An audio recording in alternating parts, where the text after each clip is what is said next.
চট্টগ্রামের পতেঙ্গায় প্রশিক্ষণ বিমান বিধ্বস্ত হয়ে নিহত পাইলট অসীম জাওয়াদের মানিকগঞ্জের বাড়িতে চলছে শোক। ছেলেকে হারিয়ে বারবার জ্ঞান হারিয়ে ফেলছেন তার মা।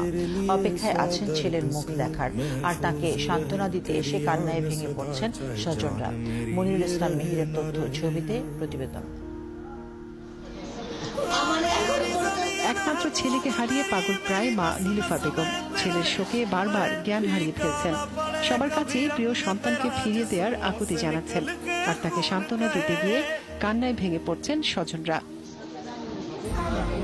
চট্টগ্রামে প্রশিক্ষণ বিমান বিধ্বস্তে নিহত পাইলট আসিম জাওয়াদের মানিকগঞ্জের বাড়িতে এখন এমনই শোক চলছে।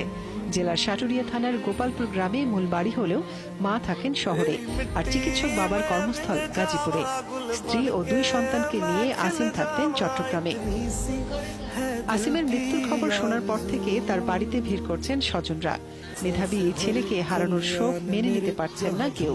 আসার পরে বলতো, আম্মা তুমি তো সবসময় রান্না টান্না করে খাও, আমি যে কদিন থাকবো, বাচ্চা নিয়ে আসতো, আমি যে কদিন থাকবো একটু রান্না করতে যাবো না।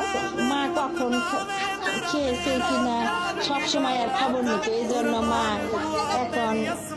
এখন আর কথা বলতে পারতেছে না। নিহত squadron leader Asim Jawad Savar cantonment school and college থেকে এইচএসসি পাশ করে 2010 সালে বাংলাদেশ এয়ারফোর্স একাডেমিতে যোগ দেন।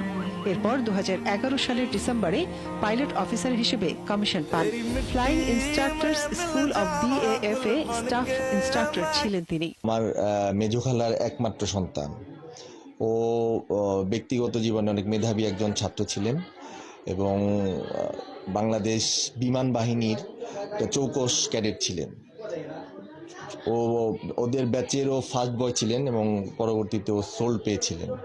এবং পরবর্তীতে ও যতগুলো ট্রেনিং হয়েছিল রাশিয়াতে, চায়নাতে, ইন্ডিয়াতে, এই সমস্ত প্রত্যেকটা ট্রেনিংয়ে ও ফার্স্ট হয়েছে।